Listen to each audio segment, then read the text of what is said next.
किसी गांव में रामू नाम का एक गरीब आदमी रहता था। वह मेहनती और ईमानदार था, लेकिन उसकी गरीबी ने उसे हमेशा परेशान रखा।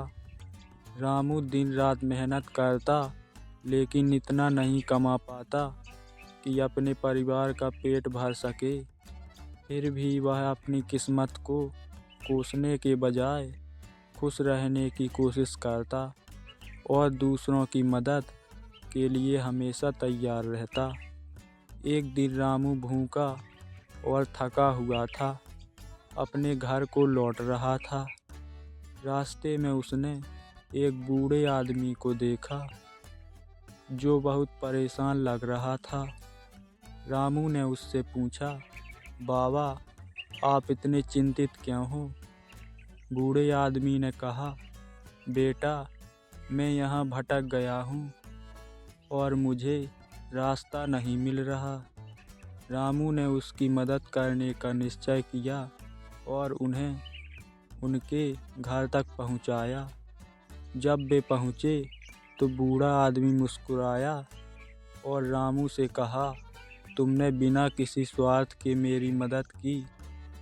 मैं साधारण आदमी नहीं हूँ, मैं एक साधु हूँ। मैं तुम्हें एक वरदान देता हूँ। रामू ने कहा, बाबा, मुझे कुछ नहीं चाहिए, मैं तो बस अपनी मेहनत से जीना चाहता हूँ। साधु उसकी विनम्रता और ईमानदारी से बहुत प्रभावित हुआ। उन्होंने कहा, तुम सच्चे इंसान हो। मैं तुम्हें आशीर्वाद देता हूँ कि तुम्हारी मेहनत का फल अब कई गुना मिलेगा। तुम्हारी गरीबी हमेशा के लिए ख़त्म हो जाएगी। साधु ने जाने के बाद रामू की किस्मत बदलने लगी। उसने जो भी काम किया उसमें उसे सफलता मिली। उसकी फसलें लहरा उठी और उसका कारोबार बढ़ने लगा। जल्द ही वह गांव का सबसे सम्मानित और खुशहाल आदमी बन गया।